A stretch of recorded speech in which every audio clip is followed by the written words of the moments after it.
Nelson Mandela had said, when he came out of the prison after 27 years, he said, if I were to carry the hatred along with me when I came out of the prison, I would still be in prison. One thing is for sure, if you were born a British, you will be hated all around the world because people will be celebrating Independence Day from your room. Now, when we are celebrating Independence Day, all over the world, countries are celebrating Independence Day.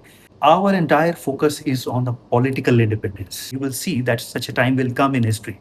It will come in this century. Maybe the current generation of kids who will grow up will see a sense prevailing in the entire world where people will want to replace this word of independence with something like Victory Day, Freedom Day, all over the world. For instance, 4th of July can be celebrated as America Day.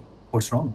Every American will feel patriotic about it. Likewise, France Day, Spain Day, India Day, what's wrong? Current idea of Independence Day gives you a very limited vision of your independence. Now, independence from what really?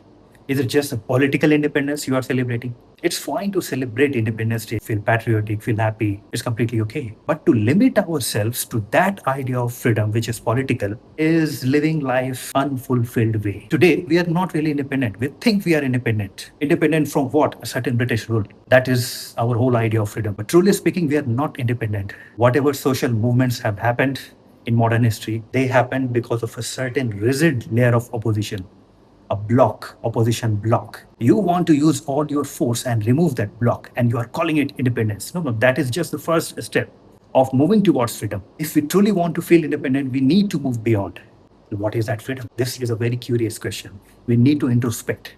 What is really freedom and what is truly feeling independent? The problem is that every social movement, all the isms, socialism, feminism, religionism, racism, all the isms, they need a certain block of opposition. If there is no block of opposition, they create a false and artificial block of opposition. This is the bedrock of politics. Modern political science is based on this bedrock. If you do not have an opposition, create an opposition. This is what Goebbels said, and all over the world, politicians are still following the same Goebbels law. If you don't have an enemy, create a false enemy, but you need an enemy. Only then you can play around and say, we won. We won against this enemy. This is just the first layer. You can use this enemy as a starting point. But unless you want to move beyond, you are not truly independent. I don't believe there is any such thing as Independence Day, really. It was just a starting point.